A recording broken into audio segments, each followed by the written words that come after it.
Habíamos llegado, la clase pasada, habíamos hecho un montón de definiciones medio así laxas. ¿Qué quiere decir laxa? Que no eran rígidas, nos daban una idea. Y habíamos dicho que esto de las definiciones pasa en áreas del conocimiento o que están cambiando, que se están redefiniendo, o en áreas del conocimiento que son nuevas, que de pronto tampoco hay una normativa, no se homogeneizó lo suficiente el conocimiento, tienen mucho desarrollo. ¿Y por qué la robótica es muy apta hacia estos líos? Porque es muy interdisciplinaria, entonces tenemos gente de todos los palos mezclados acá. No hay nada que no entre dentro de la robótica. Entonces cada cual usa su vocabulario y pone su enfoque y su cosita y bueno, tenemos unas ensaladas. Pero había otras definiciones que ni eran de mecánica, igual también teníamos dudas.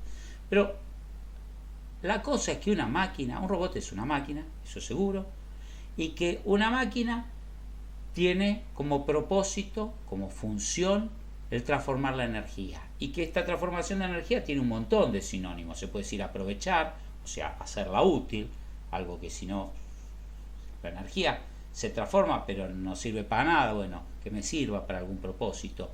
La dirijo hacia algún lado, la administro, con qué velocidad la uso, que no sea explosivo, que no sea muy rápido, que no sea muy lento.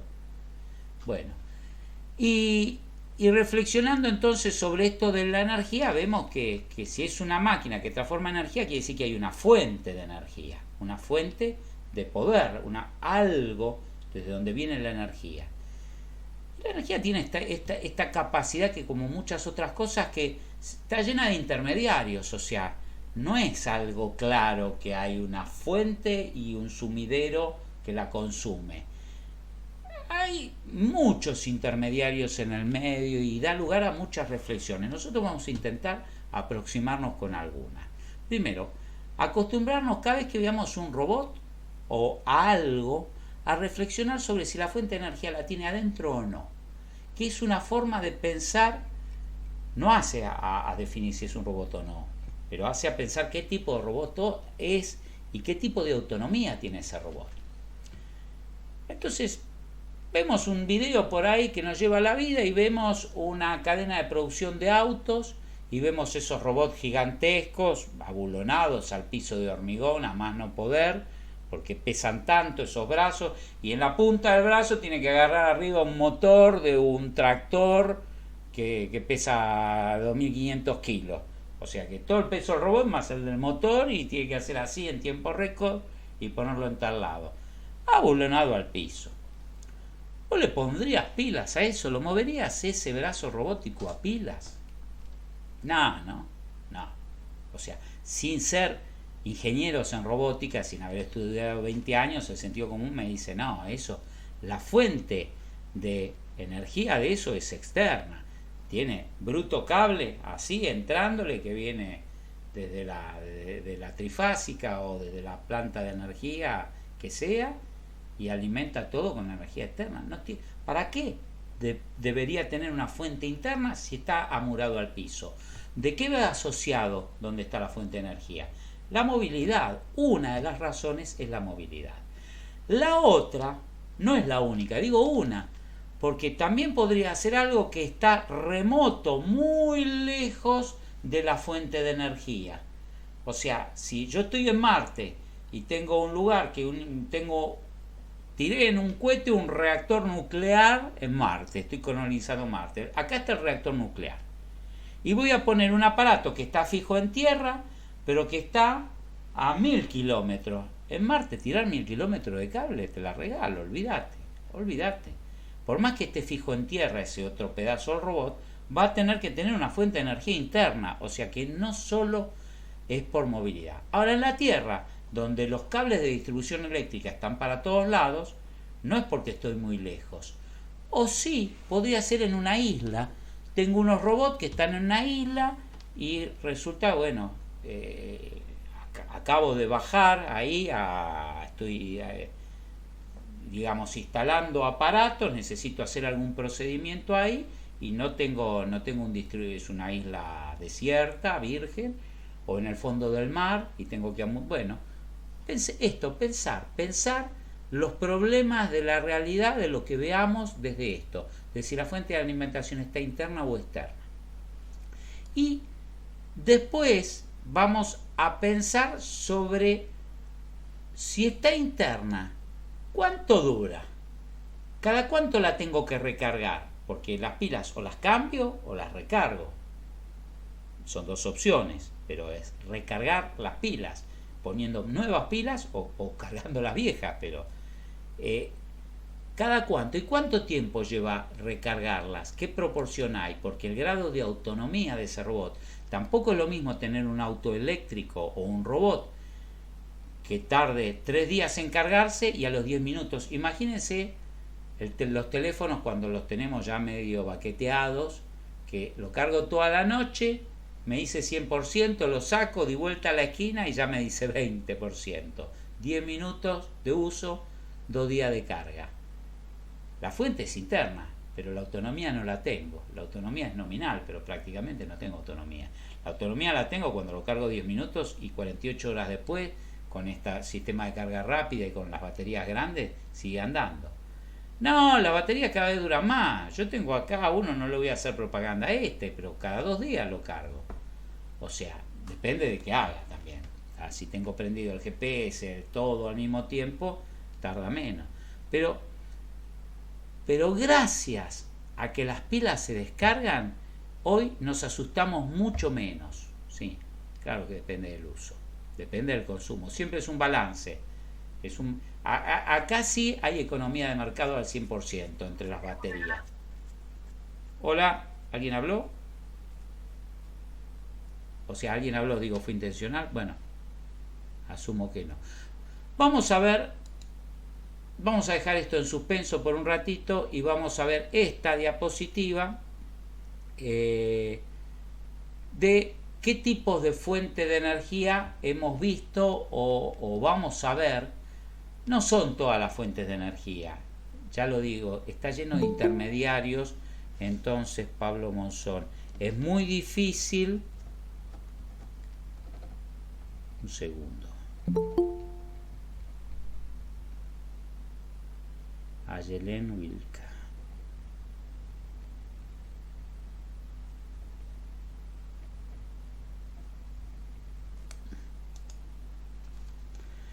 Es muy difícil, no sé qué estaba hablando, nombrarlas a todas. O sea, esto no pretende ser una taxonomía, una forma de, sino nombrar, ser un hilo por el que vayamos discurriendo hoy, nombrando fuentes de energía y qué tienen en común, qué no tienen en común, y quizá cómo las podemos usar en robótica, dónde convendría o dónde no. Pero vamos a ver cosas que aunque no se usen en robótica las vamos a ver igual, como para tener una idea, que estén formados en, aunque no entendieron mucho después de la clase, vean más o menos por dónde viene la mano de una cosa y de la otra, tengan una noción básica o un punto de partida para investigar. Vimos en los videos que en la antigüedad lo común era que si no había alguien todo el tiempo dándole de mover a la manijita, uno de los mecanismos de esto de hago algo y después me dura un tiempo la autonomía. O sea, a un reloj al que yo le tengo que estar moviendo todo el tiempo los mecanismos, autonomía, cero, nada. Me quedé dormido y el reloj se paró. La bicicleta, dejé de pedalear y la bicicleta hizo pum y me caí de costado. ¿Verdad? Cero autonomía. Entonces dijeron, ¿cómo podemos hacer para no estar como un boludo todo el tiempo dándole cuerdita al reloj? Ponerle una pesa y la subís de tanto en tanto. Depende de qué bien lo diseñé, qué tan largo sea el cable, el recorrido de la pesa. Capaz que con 4 veces al día que subas la pesa hasta arriba de todo, y son 4 visitas, no todo el día. Después se fue mejorando y después fue una autonomía de una vez por día. Cambiaba las pesas en un reloj de carrillones, de esos de campana con péndulo y pesas grandote. Lo ponía en hora el mayordomo en las casas antiguas, lo ponía en hora 1 o 2 veces al día y le daba las pesas y lo soltaba. Entonces la pesa. ¿Y la pesa qué pesa? La gravedad, la fuerza que hay detrás de esto, la fuerza gravitacional. La fuerza gravitacional es una fuerza que tiene la materia, toda la materia, no importa si hablamos de átomos, de moléculas, si es sustancia viva, si es animal, si es vegetal, si es inerte, toda la materia, por ser materia, produce una interacción entre un pedazo de materia y otro pedazo de materia, o sea, todos los pedazos de materia en los que podamos dividir, esta virome se está atrayendo por el micrófono. Hola micrófono, le dice.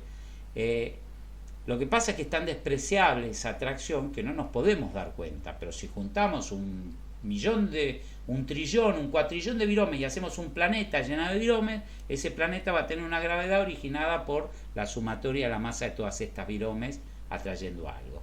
Entonces, la masa de todo el planeta Tierra está atrayendo hacia el centro del planeta Tierra cualquier cosa que esté sobre su superficie, incluyendo la pesa de los relojes estos que haga pesas, antiguos o del siglo pasado apenas.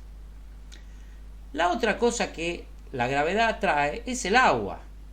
Al agua que está alta, que llovió arriba en un terreno más alto, dice: che, agua, si tenés algún lugar para bajar, vení que te estoy llamando. Por donde sea, filtrate, encontrate una grietita, haz lo que sea y bajá. Bajá, cada vez más bajo, hasta lo más bajo que pueda. Y cuando ya no puede más bajo, se empieza a acumular, se empieza a juntar el agua ahí, se hace un océano, se hace una laguna, hasta que alguien la evapore, el sol, alguna fuente de energía, y se haga el ciclo este de nuevo. Pero el agua, la energía que tiene un río que baja y que me mueve la turbina de Yacyretá, es la energía gravitacional. La gravedad quiere que el agua baje de allá arriba en forma de chorro hacia abajo en la catarata. Es la gravedad. Esa capacidad de afectar la gravedad a las cosas que están más altas para llevarlas más bajas se llama energía potencial. La vimos en física en el secundario como energía potencial. O sea, yo tengo esta virome acá y tiene más energía potencial que acá abajo, y la suelto y va a tratar de buscar su menor potencial, va a caer. Pero en definitiva, si bien se llama energía potencial, es gravedad, es la fuerza que hay entre cualquier sustancia y cualquier sustancia. ¿Por qué insisto en esto? Porque va a ser uno de los hilos de la clase. Voy a tratar, en la medida de la limitación de mi conocimiento, de explicarles qué fuerzas físicas, cuáles 4 fuerzas físicas son las que tienen que ver un poco con todas las fuentes de energía. Porque uno ve muchas cosas, hay muchos intermediarios, pero proveedores, hay 4 nomás. O sea, la fuerza de la gravedad, que todavía no se sabe si algún día vamos a descubrir que está unida con otra. Einstein se murió tratando de unir la gravedad con otras fuerzas, ver si la gravedad era una consecuencia. Hay hoy teorías, pero probado, concreto, no hay nada. Yo no puedo generar gravedad hoy artificialmente con electricidad. O sea que es una fuerza primaria. Hay unas fuerzas atómicas que se llaman la fuerza débil y la fuerza fuerte, una cosa que yo mucho no sé, pero que están, y que ¿dónde se registran? Hoy, acá, ¿dónde la siento? Yo no la siento, pero yo estoy vivo gracias a que existen, porque los átomos de hidrógeno del agua de mi cuerpo son átomos de hidrógeno y no se transforman en otra cosa gracias a la interacción nuclear que mantiene al elemento hidrógeno como hidrógeno y que evita que ese hidrógeno sea oxígeno, sea berilio, sea oro, sea plomo o sea cualquier otra cosa. O sea, que los elementos de la tabla de Mendeleev sean lo que son es porque son lugares estables, lugares donde ese montón de partículas atómicas, neutrones y protones que están definiendo el número. Acuérdense que la tabla de los elementos químicos son cosas puras, hechas por átomos todos del mismo tipo. Después, cuando yo junto dos elementos, depende de cómo los junte, qué tipo de unión, si son metálicos o no, puedo tener aleaciones, puedo tener moléculas, puedo tener, hay un montón de cosas. y las fuerzas que los unen se pueden llamar enlaces covalentes. Allá entramos en la química, cosa que yo no tengo ni idea, si nunca me gustó la química. Pero a lo que estoy yendo es que hay una fuerza que une las partículas atómicas en sí mismas y que hace que ese átomo no pueda ser otro sin una gran inversión. O sea, dice, yo soy yo, y salvo que alguien me obligue con mucha energía a que cambie, yo voy a seguir siendo yo. El uranio dice, yo soy uranio, yo tengo mi nacionalidad urania, y de acá no me saca nadie, y dijo así hasta que vino un protón, un neutrón con altísima energía, lo chocó, pero no a 100 kilómetros por hora, a 1.000.000 de kilómetros por hora, y lo partió en dos, lo fisuró, lo fisionó, fisura, lo partió en dos pedazos. Entonces ya dejó de decir yo soy, no, ya yo soy lo que puedo hacerlo, lo que me obligaste a hacer otra cosa. Me partiste en kriptón y en bario, ponele. Depende de qué parto y cómo lo parto. Bueno, un montón de cosas que yo no sé, no quiero que ustedes las sepan los detalles, pero está claro que las cosas sí hay un concepto. El número atómico, tres conceptos. El número atómico, ¿cuántas de estas pelotitas juntas vemos acá? Esto es un núcleo de un átomo, un dibujo de un núcleo de un átomo, una imagen. Los núcleos de un átomo no sabemos cómo son. No le podemos sacar una foto, y si le sacamos una foto lo que veríamos quizá no tuviera mucho sentido. Pero para hacer un modelo, para poder entenderlo, hago esta metáfora y dibujo pelotitas de distintos colores. Las grises no tienen carga eléctrica, se llaman neutrones. Las rojas se llaman protones, tienen una carga eléctrica positiva. Y alrededor de este núcleo, que es este conglomerado, están los electrones girando, que a veces son ondas, a veces son partículas, o las dos cosas al mismo tiempo. ¿Cuántos de estas pelotitas forman el núcleo? Es lo que le da identidad a un elemento químico que no sea el otro. O sea, si yo tengo un solo protón, se llama hidrógeno y no se llama otra cosa. Y si yo tengo 92, no sé, acá me embromaron porque no tengo la tabla de Mendeleev a mano para mirar cuántos son los de tal otro, pero digo, cada sustancia química tiene su número atómico, y el número atómico es la cantidad de neutrones más protones que tiene su núcleo, o sea, la cantidad de partículas nucleares, neutrones más protones, no importa cuáles. Si tiene 92 partículas, su número atómico es 92.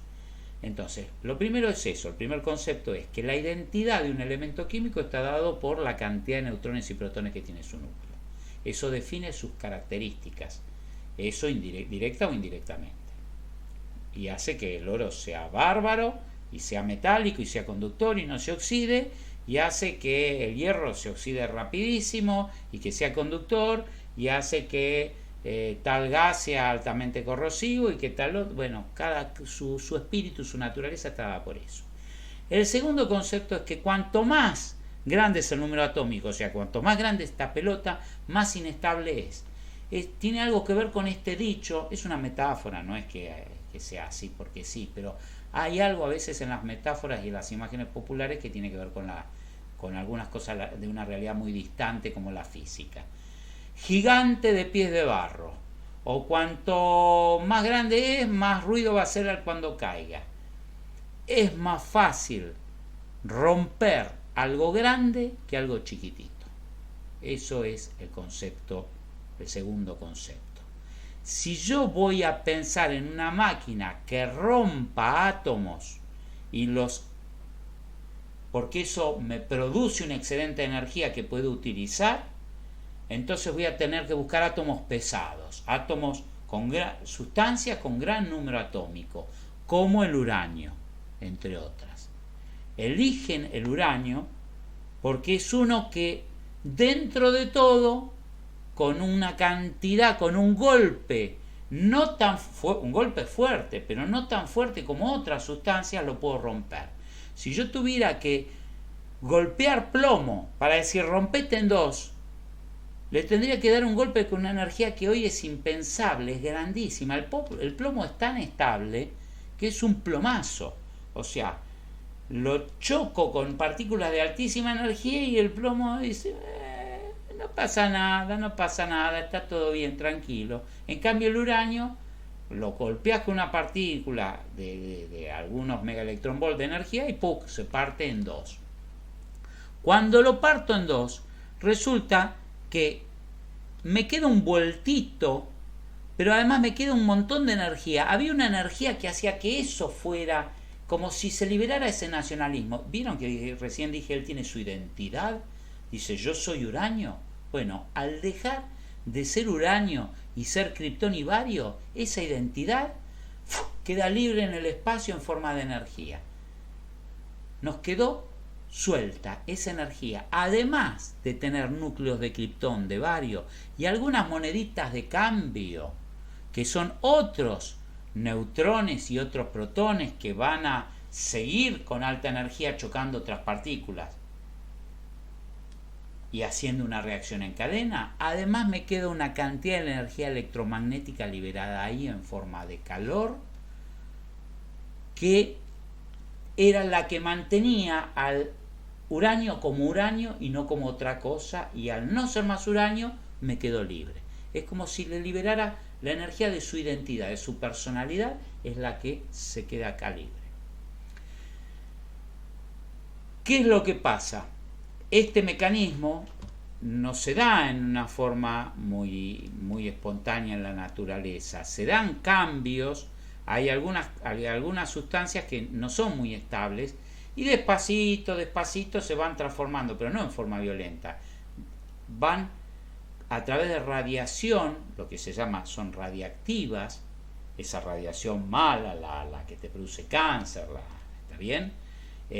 A partir de emitir esta radiación van decayendo de una sustancia en otra a lo largo, y la descubre esta señora y el esposo, los Curie, el matrimonio Curie, que mueren de cáncer a partir de esta investigación de la radiación. Bueno, se producía en la naturaleza, pero en la naturaleza no había reacciones explosivas. Esto realmente lo hace el ser humano sin imitar a la naturaleza. Es una de las pocas cosas donde no imita a la naturaleza. Descubrir que podía romper de golpe y esa energía, en vez de tenerla en cómodas cuotas, tenerla todo de golpe y usarla. Y la domestica en forma de esto. Esto es esa rotura de átomos fisurados, fisionados, rotos en pedazos más chicos, en forma controlada en un reactor nuclear. Hoy a esta altura vemos este edificio grandísimo y pensamos que un reactor nuclear tiene que ser así de grande. No, el reactor nuclear no necesita ser fijo. Puedo tener un submarino con un reactor nuclear. Podría ser tan grande como para que entre un submarino. El día de mañana puede ser tan grande como para que entre un auto, y yo pienso que sí. ¿Sería seguro poner un reactor nuclear en un auto? No. ¿Va a ser algo posible que haya autos atómicos? Lo dudo. Salvo en algún caso especial, que sea un auto para que vaya en Marte autónomo, recorriendo miles de kilómetros sin necesidad de recargarse, con mucha autonomía. Salvo ahí, no. En la Tierra, no. En un avión atómico, menos. Se cae, tenemos radioactividad por todos lados, ¿no? Una desgracia. Una nave espacial atómico, sí. Ya se está trabajando a nivel experimental que la energía atómica sea la fuente de propulsión de futuras naves espaciales. Hoy por hoy son combustibles, son reacciones químicas o son reacciones físicas que ionizan, o sea, no importa entrar en detalles, pero no es energía nuclear. Pero se está empezando en que dentro de la cadena de intermediarios de reacciones que va a haber, la nuclear sea una importante dentro de los vuelos de la industria espacial. O sea que si hoy hay robots que son autónomos, hay naves espaciales robóticas autónomas, hay el hecho de que un robot use energía nuclear no es algo imposible. Ciertos robots en ciertas regiones donde los riesgos de accidentes sean bajos, donde sea muy importante tener mucha autonomía. ¿Por qué un submarino usa energía nuclear y no carga combustible? Porque el combustible es como la batería del celular. Cada 24 horas lo tenés que enchufar porque se descarga. El, el submarino consumiría el petróleo, la nafta que le pones, andaría un día y cuando está un día mar adentro diría ya me tengo que volver a cargar de nuevo. Entonces no tendría autonomía, no serviría. Si yo quiero que un submarino pueda estar 6 meses en el caso de una guerra debajo del agua sin salir, la gente ni te cuento, la que está adentro como debe estar de la cabeza 6 meses sin salir a la superficie, pero la energía atómica de ese submarino atómico le permite estar 6 meses sin recargar nada, tiene una autonomía de 6 meses. Por eso es que vimos de si es portátil la energía o no y qué autonomía tiene, viene a cuento de por qué podría querer usar alguna fuente de energía con respecto a otra en algún robot y en algún caso con respecto a otra. Bueno, entonces tenemos que las fuerzas nucleares las puedo usar prácticamente hoy ya rompiendo con fisión nuclear en un reactor fijo o móvil y funciona. Así como es difícil partir algo chiquitito, es fácil unir algo chiquitito. Si hay uno solo y uno solo, es muy probable que se pueda hacer un par. Pero juntar 1.000.000 de personas con otro 1.000.000 de personas para que hagan un equipo de fútbol con 2 millones de fans es más difícil que juntar 2 gatos locos. Bueno, es una metáfora, no importa que sea así. Hay otra reacción nuclear, que es que si yo choco 2 núcleos atómicos, acá es lo mismo que acá, núcleo atómico grande, pero acá es un núcleo atómico chico, pero esto como tiene 3 partículas, es eso y no es otra cosa. La energía nuclear, lo andaba diciendo el profesor recién en el aula el de robótica, en el aula de las 4 de la tarde, vino diciendo que no contamina. ¿Qué es contaminar o no contaminar? Definime qué es contaminar, definime en qué términos, definime en qué plazos y te diré si contaminas o no. ¿A vos te parece que está produciendo gases tóxicos la energía nuclear dentro del submarino? ¿Que podría usarla en un submarino nuclear con gente si eso fuera muy contaminante? No contamina la energía nuclear en el sentido que no sale monóxido de carbono. Ahí está lo que dijo Claudio. Lo que contamina son los desechos y lo que contamina son los accidentes. Si se rompe la planta nuclear anda bárbara mientras esté como la diseñé. Ahora hubo un terremoto o hubo un boludo que hizo algo que no debía hacer, o un accidente, digamos, natural, o algo se rompió, o un accidente humano, y ahí eso que debía estar confinado, que es radiactivo, se libera y agárrate Catalina. Ahí sí que no es ecológico ni un poquitito. O sea, una planta atómica accidentada no es ecológica. Pero una planta atómica no accidentada, si está bien hecha y si está bien controlada, por siempre jamás, salvo los residuos. Los residuos sí son un problema. Ahora, por el otro lado, todas las calderas, todas las fogatas, todos los motores de combustión, todos los autos, están todos generando un montón de sustancias tóxicas. Complot seguro. No es que si se rompen, lo generan obligatoriamente, forma parte de su mecánica, de la naturaleza del proceso químico que se produce que esos gases existan. O sea que no hay forma de que esa energía de combustión de combustibles de hidrocarburos, está bien, derivados del petróleo, no sea contaminante. ¿Cuál es? Decime, todas tienen un error. Hernán. Bueno, no importa, no ahora porque va a quedar grabado en el video, pero mandame un mensajito. Livianos se fusionan. Está bien, ¿no? Está bien. Bueno, no te entendí. Después mandame un mensaje. Ahora no ocupemos el... Pero quien encuentre un error, le doy una propinita, unos puntitos, unas décimas de puntos adicionales. En serio. me ayudan, no me ofendo para nada, me ayudan a corregir. Vamos, no nos van a necesitar, pero ayúdenme. Yo soy muy distraído, siempre fui muy distraído y pongo cualquier cosa en cualquier lado, me digo blanco y quise decir negro y escribo con dislexia todo al revés. O sea, todas las razones para equivocarse las tengo yo. Si yo no soy muy cuidadoso, o sea, cuando ven un tipo que parece así, todo justo, porque si no, no me saldría nada. Como ingeniero se me caería todo lo que hago. No hago obras, pero digamos, no haría un cálculo bien jamás. Tengo que verificar todo 100 veces por estas características. Bueno, entonces, esto se llama fisio... ahí te entendí. No, está bien. Yo caí en mi propia trampa. Fusión, porque dos núcleos, no los fisura, acuérdense, rompe, fisión, rompo, fusión, uno. En este caso, hago chocar dos sustancias con muy bajo número atómico, cuanto más bajo mejor. ¿Cuál es el más bajo número atómico? 1, el hidrógeno. El hidrógeno tiene un solo núcleo, una sola partícula en el núcleo, una partícula de estas rojas. Cuando tiene un hidrógeno que tenga una roja y una blanca y una gris, un neutrón y un protón, se llama deuterio, que es un isótopo, es un hidrógeno. Es una variación del hidrógeno que está en la naturaleza en forma natural, pero menos. Y hay otra variación del hidrógeno que es así, con un número atómico de 3, una positiva y 2 neutras. Esta ya es más rara, no es muy común de encontrarla.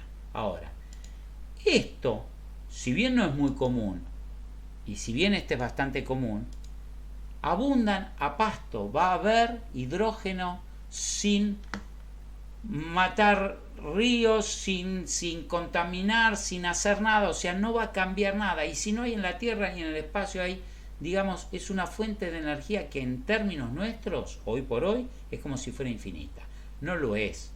En algún momento también se va a acabar el hidrógeno, pero hoy por hoy es como si fuera infinita. Entonces, por eso dicen que no es contaminante. El combustible está en forma natural y a pasto. El residuo, después de que hago la reacción, que los choco los dos con mucha fuerza para que se mezclen a contragustos. Yo no quiero juntarme con este otro, no quiero, ¡bah! Y se unieron y fueron un helio. Y dicen, no quería, pero bueno, ahora que soy helio, tengo mi identidad de helio, pero toda esta resistencia, tuve que invertir. Esto es como un negocio, tengo que hacer una inversión inicial. La inversión inicial es la energía que le tengo que dar para que choquen. Si yo no pongo esa plata inicial, el negocio no arranca. Pongo esa plata, o sea, le pongo energía para que choquen y se unan. Una vez que se unieron, el negocio, para hacer negocio, me tiene que pagar. Me tiene que dar más plata de la que invertí. Y esta cosa amarilla explosiva ahí en el medio es las ganancias del negocio.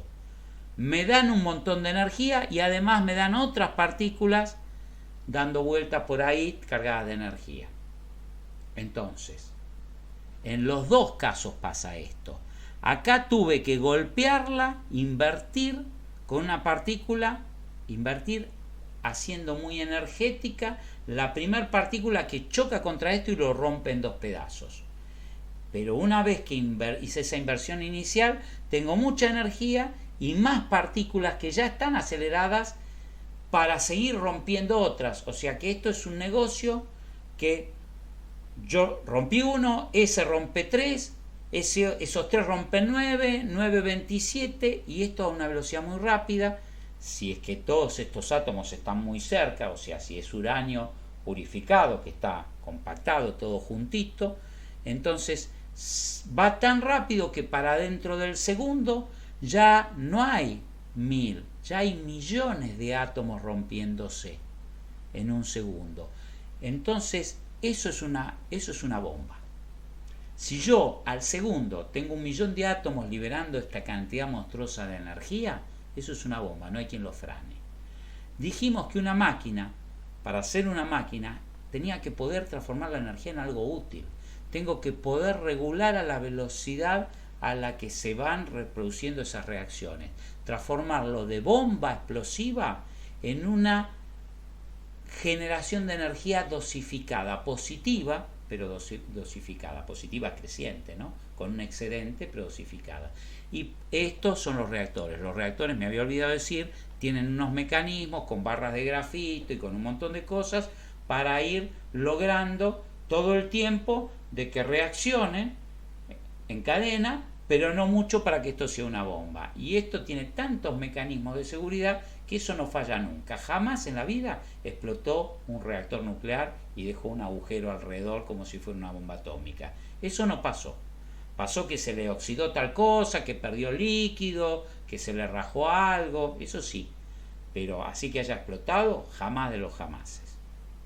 Está pensado para el otro. Yo digo que si se invierte, podría ser, es una alternativa que no es ideal, pero la verdad es que yo como ecologista, si fuera un político ecologista, y dudaría mucho entre si las opciones son seguir usando petróleo o usar esto, está difícil.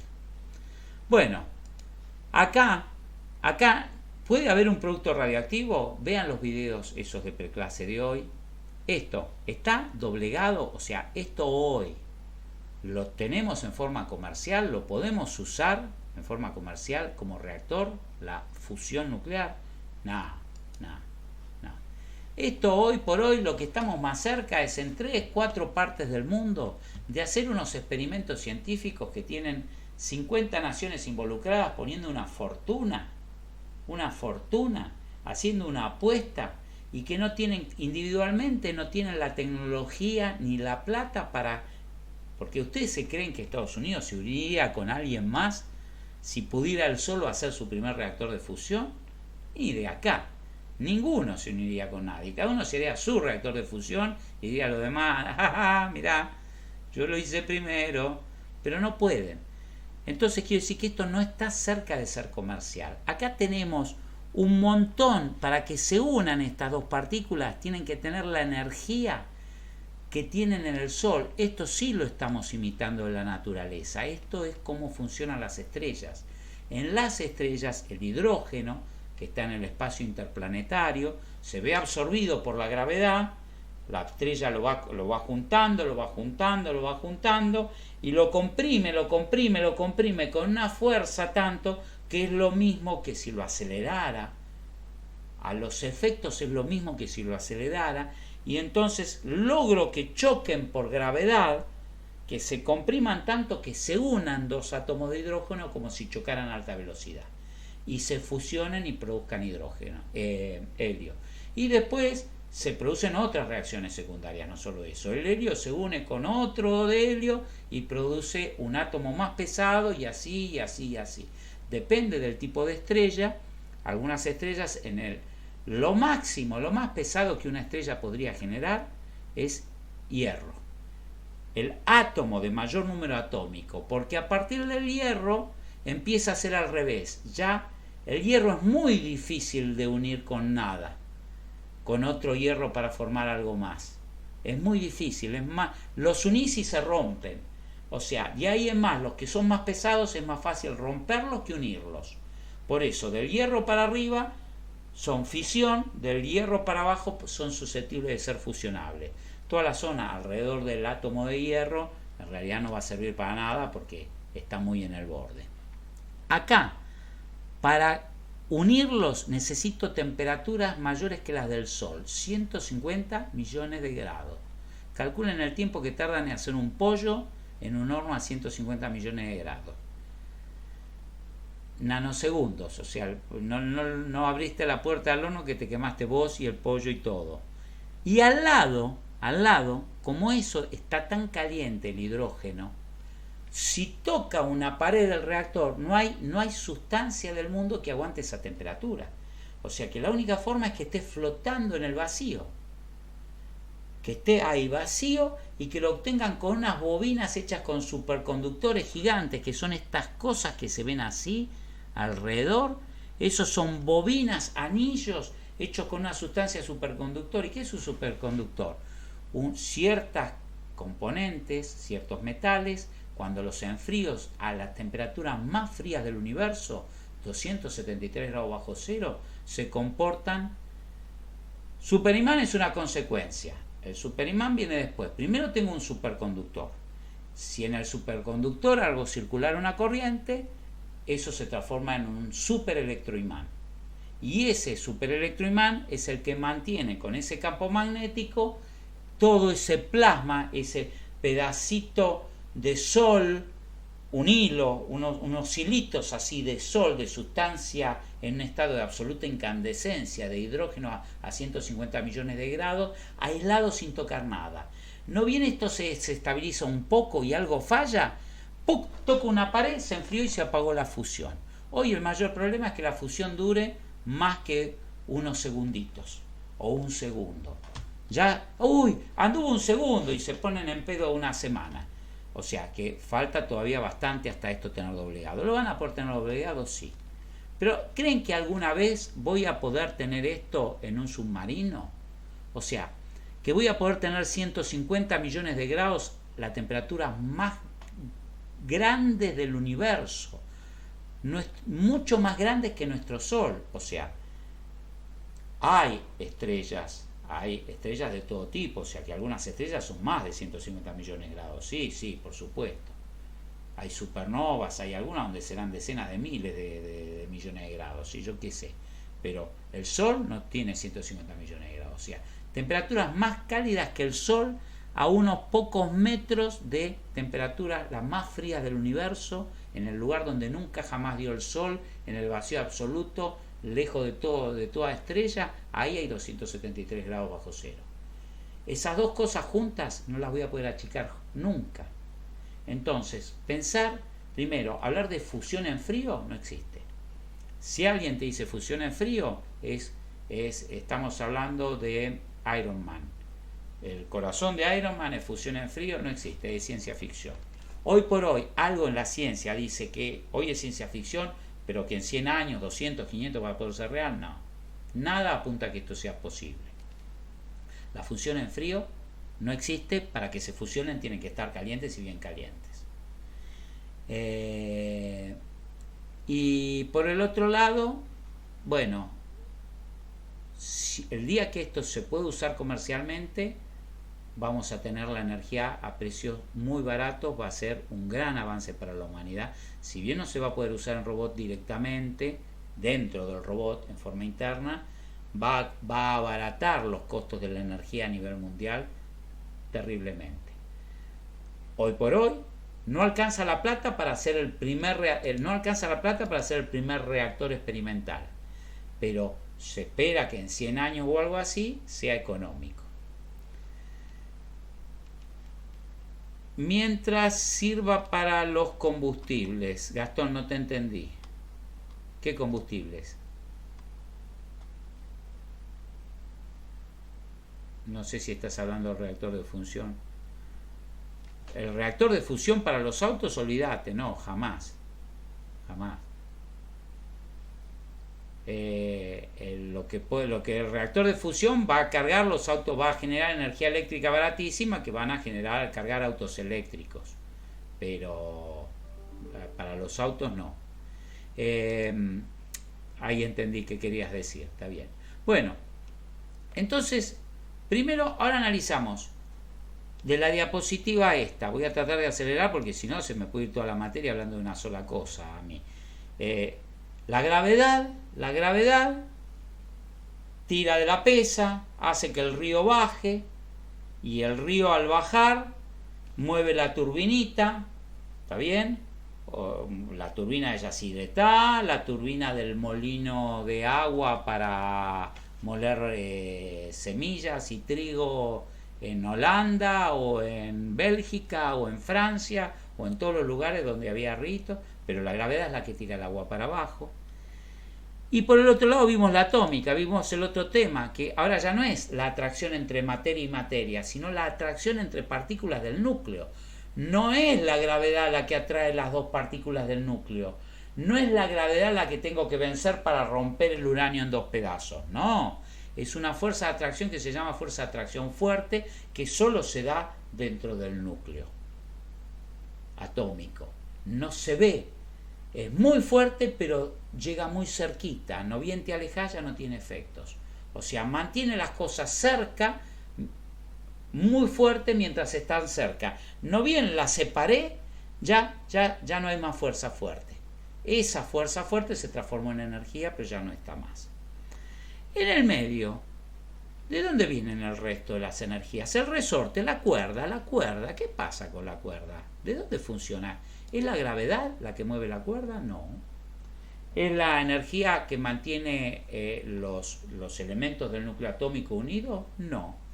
Pero resulta que hay otras fuerzas de unión de la materia que hacen que se una, no un núcleo, sino todo un átomo. Ahora, en este dibujito, esta cosa celeste y esta esfera color gris, no son núcleos, no son protones, no son neutrones, son átomos enteros. Un átomo de hidrógeno entero, adentro tiene su núcleo y todos sus electrones y todo eso, lo representamos así, por representarlo de alguna forma, como para imaginar. ¿Parece eso? No, no se parece a eso ni de casualidad. No tiene forma, no es fotografiable eso. Pero para hacer un modelo dibujo este hidrógeno y dibujo este cloro. Y si tengo una molécula de agua, esto es una molécula de agua y esto es otra molécula de agua. ¿Y por qué el agua se queda así y no se separa en pedazos? ¿Por qué no se transforma a temperatura ambiente? ¿Por qué no se vaporiza? Alguna fuerza tiene que haber para que se quede. ¿Es la gravedad la que la mantiene? No, la gravedad es la que hace que el agua esté en el fondo del tacho y no por cualquier lado. Pero lo que lo mantiene como líquido y no como vapor es otro tipo de fuerza que tienen que ver con los enlaces químicos, con los electrones compartidos, con cosas que entran entre la física y la química y que son muy complicadas, muy específicas y que no vamos a ver. Pero ustedes me tienen que creer que hay una fuerza de carácter básicamente, podría decir que electromagnético, por decir algo, que une a un átomo, a una molécula de una sustancia con otra molécula. Si las une lo suficientemente fuerte como para que sea difícil cambiarle la posición, eso es un sólido. Eso no con esto, o sea, no habría un cloro y un agua. Si hubiera un cloro y un agua, y esto un cloro y un hidrógeno, o sea, esto no es agua, perdón, H2O es agua, esto es hidróxido de cloro, yo qué sé, alguien de química que me tire una ayuda, no importa cómo se llama esta molécula, esto es una molécula. Leonel Peralta. La cosa es que no importa cuál sea la molécula, si esto fuera una molécula de agua, imaginemos, y esto una molécula de agua, y esto la fuerza esta es tan importante que evita que se muevan entre sí, entonces ese agua no es agua, es hielo. Si yo al agua la enfrío tanto que la fuerza que la mantiene inquieta a las moléculas, que dice tranquilízate, quédate tranquila, bueno, le pongo, la duermo, le canto una canción de cuna, le pongo cloroformo y el agua cada vez se pone más tranquila, cada vez más fría. Más quieta es más fría. Entonces, cuando está más quieta, la fuerza de unión entre moléculas empieza a ser tan fuerte que en algún momento es dominante y hace que una molécula de agua no se mueva con respecto a la molécula de agua al lado. Y entonces esa molécula de agua, con la molécula de agua al lado, se transformó en hielo. El hielo son dos moléculas de agua que tienen tan poca energía que no llegan a romper su inquietud, no llega a romper ese vínculo que los tiene unidos, que es la interacción entre las moléculas. Esa interacción no es que sea mayor, es la misma. Lo que es menor es la inquietud de las moléculas en irse. Ahora, si a las moléculas les empieza a agarrar la inquietud, la temperatura, se empiezan a calentar con que me quiero ir, se transforma en agua. Y si sigo calentando el agua, me quiero ir, cada vez tienen más energía, vibran más, cambian de lugar las moléculas, cada vez más rápido, con más energía, va a llegar un momento que esta fuerza que las mantendría unidas no alcanza y el agua se transformó en vapor. Entonces, esta fuerza intermolecular es la que define que una sustancia esté en fase líquida, sólida o gaseosa. Ahora, imaginemos los sólidos. Imaginemos que tenemos un montón de moléculas o de átomos de hierro, uno al lado del otro, y que tiene una característica el hierro que a la temperatura ambiente, si los pongo inquieto y al hierro lo empiezo a calentar, también lo voy a transformar en líquido, lo voy a transformar en hierro fundido. Le voy a dar una energía tan grande a cada átomo de hierro que se va a desacomodar del de al lado, se va a poner primero viscoso, en algún momento se va a poner líquido, y bueno, y chao. No tengo nada que ver con vos, me voy a pasear por ahí, cada cual por la suya, y bueno, eso es un hierro fundido. Pero a temperatura ambiente, los átomos de hierro tienen mucha relación, y algunas aleaciones de hierro tienen más fuerza todavía. Esas pequeñas contaminaciones de algunas partículas que transforman el hierro en acero hacen de que la fuerza a temperatura ambiente entre los átomos sea grandísima. Y es una fuerza muy particular, porque dice: acércate a mí, pero no mucho, hasta ahí. Más cerca no, me da cosita, hasta ahí. No te vayas tan lejos, más para acá, ahí. O sea, hay una distancia donde todo bien. Más lejos, vení para acá. Más cerca, andate. Hay como una curva que tiene un mínimo a una distancia. A esa temperatura, para esa sustancia, esa es la distancia a la que están separados los átomos o las moléculas de ese sólido.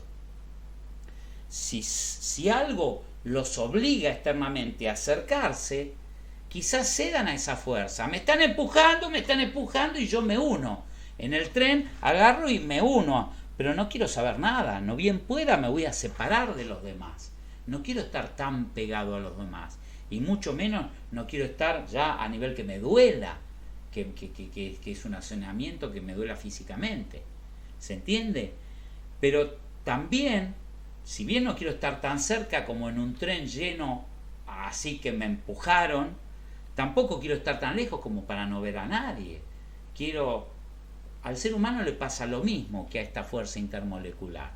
Quiere tener su intimidad, a veces estar junto, a veces no, pero tampoco estar solo en el universo. Tiene esta cosa gregaria, para hacer una metáfora de que entiendan que hay una distancia. Esa distancia, si algo obliga a que se acerquen, van a acercarse obligadas, pero no bien puedan, se van a alejar de nuevo.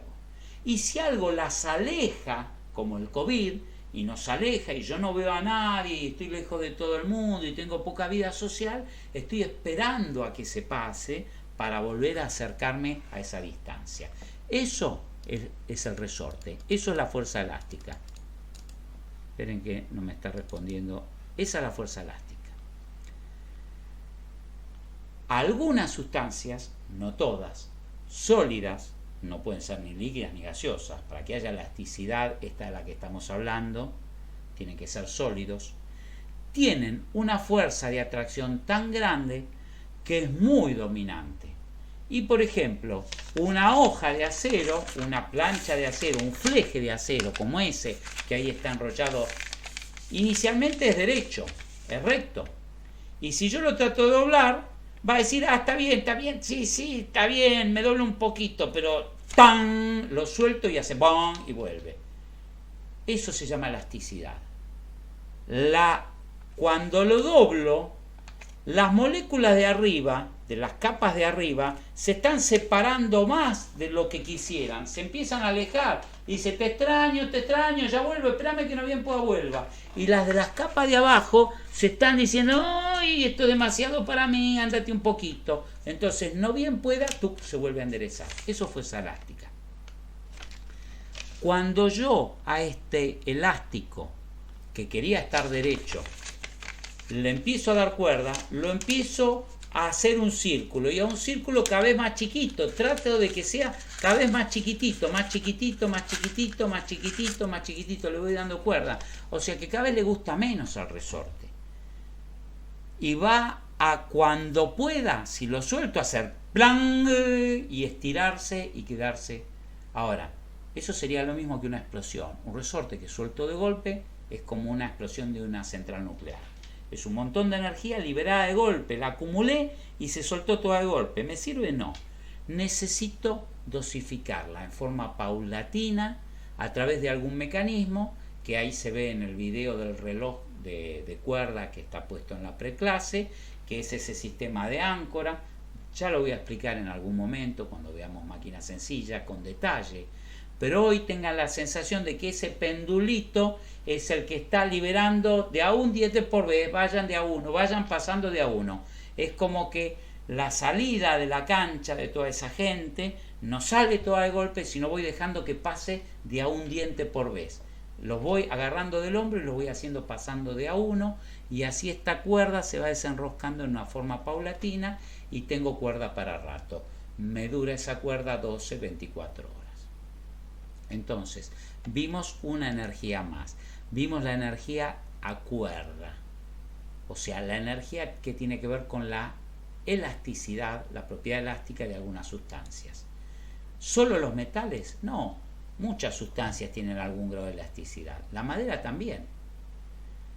Algunas maderas más que otras. Y depende de cómo estén de secas o de hidratadas más que otras. Los arcos para tirar con arco y flecha funcionan gracias a la elasticidad de la madera, que la estoy doblando, no la puedo enroscar.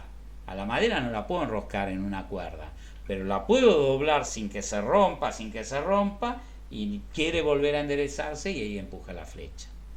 Bien, entonces, fuerza gravitacional, la fuerza de magnética y la fuerza intermolecular acá en la cuerda, entre las moléculas, que tiene que ver con compartir electrones, o sea, tiene algo que ver con la fuerza electromagnética, digamos, es algo especial, pero bueno, no quiero entrar en detalles. El hombre, el animal, la pila, vamos a ir a la pila, vamos a ver la batería. ¿Qué tiene que ver con esto? A ver, ¿qué funciona? ¿Qué mecanismo funciona en una batería que es una fuente, sí, muy usada hoy, actualmente? Celulares, robotitos chicos, cualquier cosa que necesite ser autónomo tiene algún tipo de pila o de batería. Hay muchas tecnologías, pero todas tienen un principio común. ¿Vieron que recién le dije que el núcleo, cuanto más grande es, más inestable, más fácil es romperlo? Es más, si el núcleo atómico empiezo a hacerlo muy grande, llega un momento donde los máximos elementos de la tabla de Mendeleev, no existen elementos con números más pesados en la naturaleza, porque se rompen solos. O sea, los puedo armar en el laboratorio y hicieron ¡fum! Y se volvieron para atrás en el segundo siguiente o en el microsegundo siguiente, ya no son estables. Bueno, esta metáfora de que las cosas cuanto más complicadas son más inestables, es más probable que se rompa algo complejo que algo sencillo. Es más probable que se parta en pedazos, que se divida algo grande que algo chiquitito. Pasa acá, pero ya no a nivel átomo, a nivel moléculas. Cuando un átomo se une con otro átomo, estas uniones, reguladas por la fuerza interatómica o intermolecular, se llaman reacciones químicas. Esto es la química. La química es la ciencia que estudia por qué es afín al hidrógeno, al hierro le encanta el oxígeno, y si pudiera se trae todo el oxígeno y se oxida. A él le encanta eso. Para evitarlo lo tengo que aislar, ponerle pintura, hacerle un montón de cosas para que no se oxide. Pero a él le encantaría reaccionar. Hay reacciones que se ven favorecidas en la química y hay reacciones que solo las logro a la fuerza. Bueno, acá hay una reacción en la pila que solo logro a la fuerza. Tengo en el líquido, en el agua, diluido ácido sulfúrico, para ver así simplificadamente la batería de un auto. Tiene ácido sulfúrico diluido en agua. Entonces, el ácido sulfúrico, al diluirlo en agua, se separa en iones y cationes, o sea, partes que tienen carga positiva y partes que tienen carga negativa. Y están ahí flotando, todos mezclados. Es una sopa de ácido sulfúrico diluido en agua, o sea, de aniones y cationes flotando en el agua, todos mezclados en forma homogénea. Pero yo le pongo 2 pedazos de plomo dentro de ese agua, no pasa nada. Son los 2 electrodos de la batería, no pasa nada. Pero si ahora a los pedazos de plomo le conecto una fuente de energía eléctrica exterior, continua, y a uno de los pedazos de plomo le digo, vos sos el ánodo, ¿está bien? Y el otro sos el cátodo, o sea, a uno le pongo una energía de un voltaje y a otro de otro, uno positiva y otro negativa, estoy provocando que esos electrodos conductores de metal, de plomo, que están dentro del ácido, uno tenga carga eléctrica positiva y el otro tenga carga eléctrica negativa.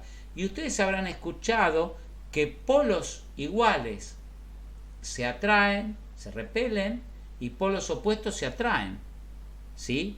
Hasta el que menos sepa de tecnología escuchó esto, y los polos opuestos se atraen, referido a una pareja, a una situación rara donde eran muy distintos uno del otro. Bueno, esto es, hay una fuerza que se llama fuerza eléctrica, que está dentro de la fuerza electromagnética o del campo electromagnético, la fuerza eléctrica que hace que diga que las ciertas sustancias, toda sustancia tiene una característica eléctrica, hay una propiedad que se llama la carga eléctrica, y si hay sustancias que tienen carga eléctrica de un signo y otras del mismo signo, si están cerca se tienden a repeler entre sí por una fuerza que se llama fuerza de Coulomb, y si están cerca, si son de signos opuestos, se atraen entre sí en función del cuadrado de la distancia, yo qué sé, no importa cómo es la ley, no me importa. Entonces, si yo le aplico un voltaje negativo a un electrodo y uno positivo al otro, como había una sopa de iones de partes del ácido sulfúrico que eran positivas y otras negativas, resulta que las negativas se van a ir todas hacia el electrodo positivo, atraídas, y las positivas, las negativas al positivo y las positivas al negativo. Entonces se va a concentrar más el azufre del ácido sulfúrico por un lado, y los hidrones, los hidroxilos o lo que sea, los iones del otro. O sea, un plomo va a estar con mucho azufre al lado y va a reaccionar, se va a ver obligado a reaccionar. Al tener tanto al lado presionándolo, si bien no estaba muy convencido al principio de unirse en matrimonio y reaccionar químicamente con el azufre ese, ahora que hay 3 millones de azufre alrededor de él, y alguno afloja y se produce una reacción, y se produce otra y se produce otra. La fuerza eléctrica, la energía eléctrica que le apliqué a la batería, al cargar la batería, está provocando esas reacciones que por sí solas no pasarían, o pasarían muy pocas. Esa es la carga. Produzco unas reacciones que no querían ser, las obligo a hacer. Así como obligué al núcleo a partirse, o obligué a los átomos a alejarse en la parte elástica, alejarse o acercarse, en este caso los estoy obligando a combinarse en una molécula, en una sustancia más compleja, en una molécula más grande. Y no querían, pero gracias a la fuerza eléctrica lo hacen obligados. Es como si ustedes los obligara a unirse en grupo. El proceso de carga sería la orden, las ganas de aprobar, tienen que unirse en grupo para hacer un trabajo práctico. Y ustedes están en gente en el grupo que no les gusta y no quieren, pero se unen obligados. Pero dicen, no bien tenga oportunidad que termine el curso, yo a este grupo no les hablo más. Y esto es lo que dicen acá, esto. Reaccionan cuando se cargan, obligados. Cuando le quito la carga, como no tienen forma de volver a unirse, porque no está cerrado el circuito eléctrico, y se quedan así como está, la pila se queda descargada. Capaz que alguno de tanto en tanto se fuga por ahí, se va descargando solo, muy despacito por alguno que se escapa, pero en general la pila queda cargada. Pero no bien cierro con un cable esos 2 electrodos donde antes cargué con el cargador, la batería, Ahora le conecto no el cargador, sino le conecto la carga. Le conecto un cable en forma de filamento de una lamparita. Permite ese cable que esos electrones que estaban de un lado pasen del otro lado para que se pueda deshacer esa reacción química. Entonces los electrones que están todos agolpados en un lado diciendo quiero volver al otro lado, les tiran el muro de Berlín. Este cable permite un lugar para pasar, es como un agujero en la pared, en la pared de la represa. El cable hace un agujero en el vacío que imposibilitaba al agua, a los electrones, al agua metafórica, que pase de un lado al otro de la represa. Al hacerle un agujero, el agua sale, esa energía potencial eléctrica se transforma en una corriente de electrones, como si fuera una corriente de agua, y esa corriente de electrones hace funcionar, si es un filamento, lo hace poner colorado, iluminar. Si es un motor, hace que se genere un campo electromagnético, ya lo vamos a ver después en motores, y que el motor gire, etcétera, etcétera, etcétera. Entonces, este es el proceso de carga y descarga. ¿Cuál es el principio físico de esto? La reacción química que se produce. Estoy obligando a que se produzcan reacciones químicas forzadas, carga. Y cuando permito que se deshagan y que vuelva todo a su estado normal, es la descarga de la batería. Bien, bueno, estas baterías las puedo juntar en un banco de baterías, puedo alimentar cuando se cortó la luz durante unos segundos un edificio de oficinas con 1000 computadoras, una tarjeta de crédito. Hoy por hoy se corta la luz y hasta que entra el grupo electrógeno, todas estas baterías alimentan todos los operadores, los 1000 que están ahí, la computadora, el enlace satelital, todo sigue funcionando durante un ratito. Cuanto más consuma, este balance que alguien dijo antes, todo es un equilibrio, como en el celular. Depende de cómo use el celular. Si solo lo uso para hablar, si ni siquiera lo uso para hablar, si le conecto el Bluetooth, el GPS, hablo y veo 2 videos y bueno, no dura nada la batería. Cuanto más grande sea el agujero que hago en la presa, más rápido se vacía esa presa que tanto esa presa de agua, ¿no? Estamos hablando de la metáfora de la presa de agua. Cuanto más grande sea el consumo eléctrico, es como que le hicieron un agujero más grande a la presa y más rápido se descarga la batería. Si mantengo solo el teléfono así sin usarlo en stand-by, es como un agujerito chiquitito, un chorrito, puede estar años saliendo por ahí. Bueno,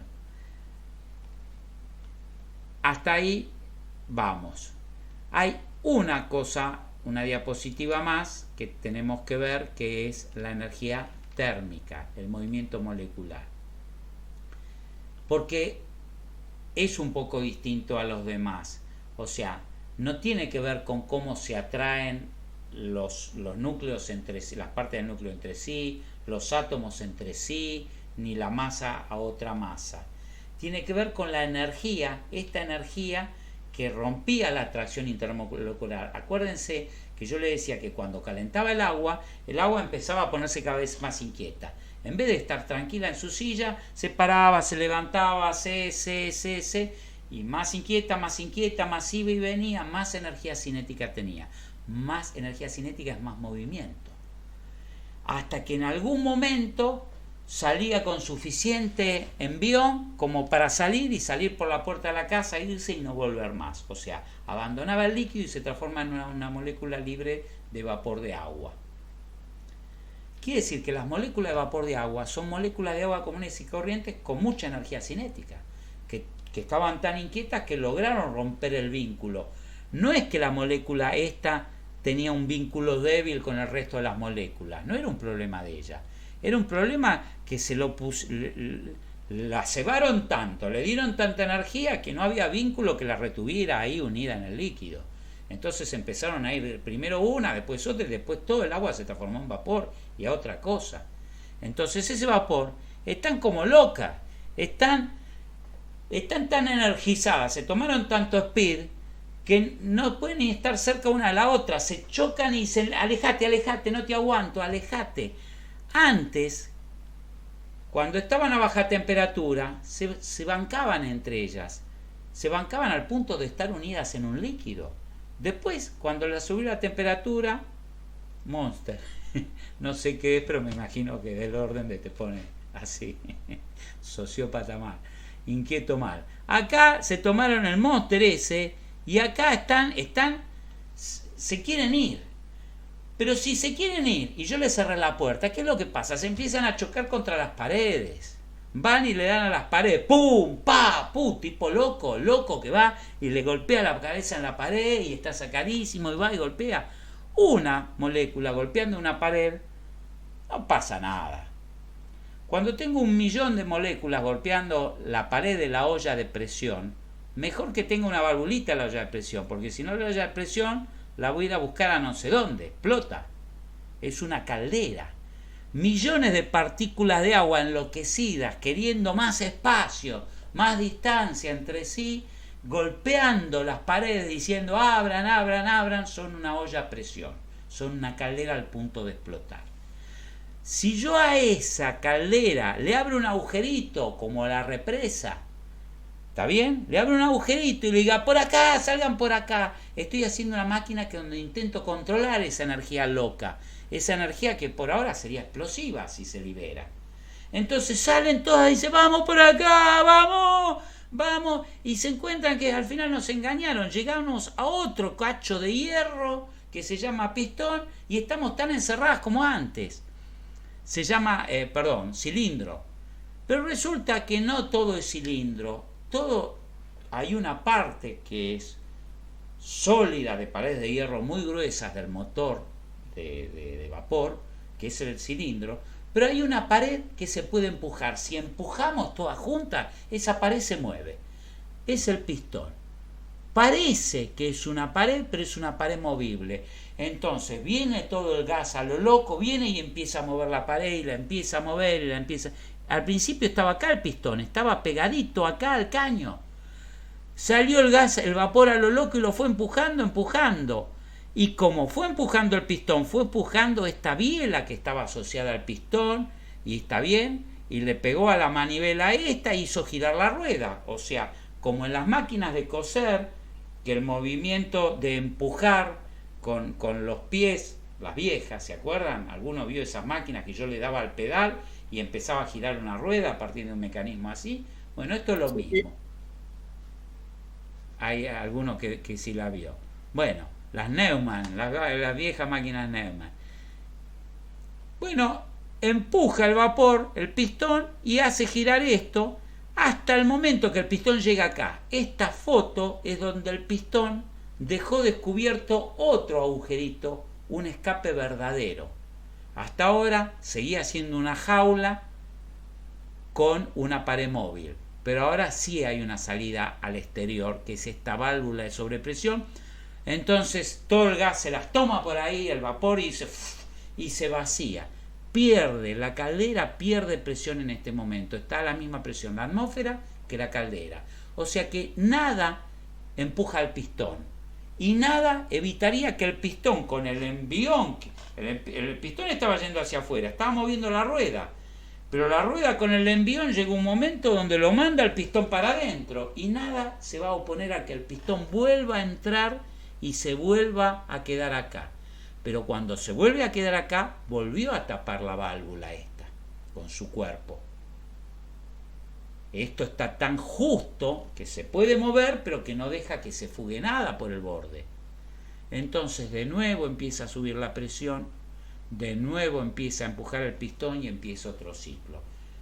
Si yo con uno solo podría hacer un motor con un único pistón, pero andaría medio boom, boom, empujo y se queda juntando presión.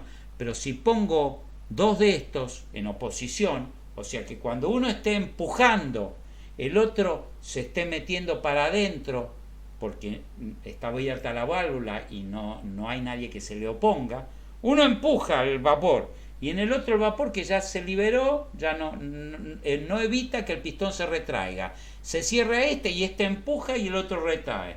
no sé qué se ve, pero empujo, retraigo y ya tengo un pasito nuevo para este verano. Un motor de 2 pistones de una máquina de vapor. Esto es una máquina de vapor. Es una explosión controlada.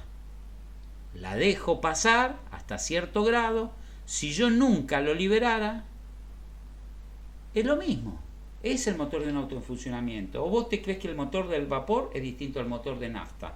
Simplemente que en vez de calentar agua en una locomotora tirándole carbón debajo, agarraron y dijeron, a ver, ¿y si acá en vez de agua pongo vapor de nafta?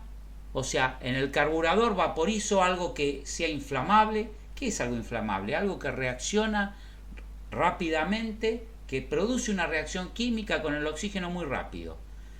Le inyecto gas, aire, o sea, oxígeno, le inyecto combustible vaporizado y en el momento adecuado, cuando está todo comprimido, se viene el pistón, se está achicando la cámara, se está achicando, prendo fuego y explota. Prendo fuego y explotó. ¡Pum! Y no lo tengo que explotar cuando está viniendo, lo tengo que explotar ya cuando llegó y está listo para volverse.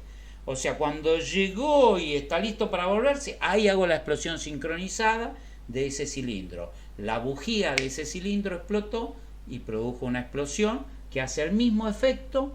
La explosión es eso. La explosión, la reacción química es tan exotérmica, o sea, genera tanta temperatura que los gases que están ahí confinados y los gases que se liberan de la propia reacción química aumentan de tamaño en forma automática. Si eso fuera con pólvora acá adentro sería lo mismo. Le pongo un poquito de pólvora a cada pistón y hago explotar la pólvora en el momento. Simplemente que sería una porquería porque a las 20 explosiones me quedaría un montón de hollín, de carbón, entonces lo hicieron con combustible en vez de con pólvora. Pero el concepto de la explosión, si yo produzco esta explosión dentro de un recipiente cerrado, ¿sí? ¿Está bien? Si yo pongo la reacción química, no quiero decir la explosión, si yo hago esta reacción química tan rápida y tan exotérmica dentro de un recipiente cerrado de papel chiquitito, tapado con cemento o con algo los bordes, se llama petardo. El petardo se produce la reacción química y nadie afloja, entonces ¿quién afloja? ¡Boom! Las paredes del petardo. Rompió y explotó. El cartucho de dinamita. Rompió y explotó. Pero si yo tengo una de las paredes que es falsa y que afloja antes que el resto, el petardo se transforma en cañita voladora. Todos esos gases comprimidos que estaban empujando salen hacia abajo, salen hacia la tierra, empujan el aire y la cañita sale volando. Bueno, no aprendimos robótica, pero al menos aprendimos cómo es una cañita voladora y que primero vino el motor de vapor, la máquina de vapor, y después vino el motor de explosión como una evolución. Pero las primeras fábricas textiles inglesas tenían una gran máquina de vapor de estas, grandísima, con un solo eje, y ese eje iba a 100 metros toda la fábrica, y de ese eje se iban enganchando con engranajes derivaciones para otros ejes para hacer funcionar las distintas máquinas textiles, los telares, el hilvanado, la que agitaba, la que teñía, la que yo qué sé qué, todo se movía de un solo eje con un solo motor. Cada máquina no tenía un motor, porque esto era un lío, era grandote, era una caldera, era carbón, era alguien tirando paladas de carbón debajo todo el tiempo. O sea, acá la autonomía de esta es la de que esté el chabón tirándole carbón en las películas lo vieron, que al tipo lo secuestran o lo matan al maquinista y al rato la locomotora pum para abajo, se le fue el Viagra. Bueno, nada. Entonces, esto de que la misma energía cinética que estuvo en juego en todos lados, que una vez que el agua por gravedad empieza a moverse y cae de la represa o está moviéndose en un río, en una pendiente, las aguas de un río correntoso tienen energía cinética. Energía cinética son la energía de las cosas en movimiento. Pero esa energía cinética, ¿de dónde viene? De la potencial las está empujando. Acá, esta energía cinética de las moléculas individuales, ¿de dónde viene? Del calor. ¿Y cómo se manifiesta colectivamente? Como calor.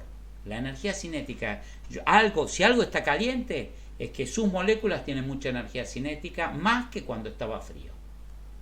Punto. Bueno, más o menos hemos barrido todo. Nos queda una cosa más.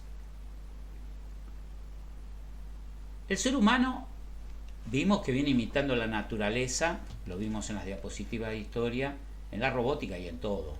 La imita. Y que tiene ambiciones. No solo la imita, le quiere ganar. Quiere de alguna forma también ser un poquito Dios, ¿no? O sea, controlando el mundo, controlando la vida, controlando la inteligencia.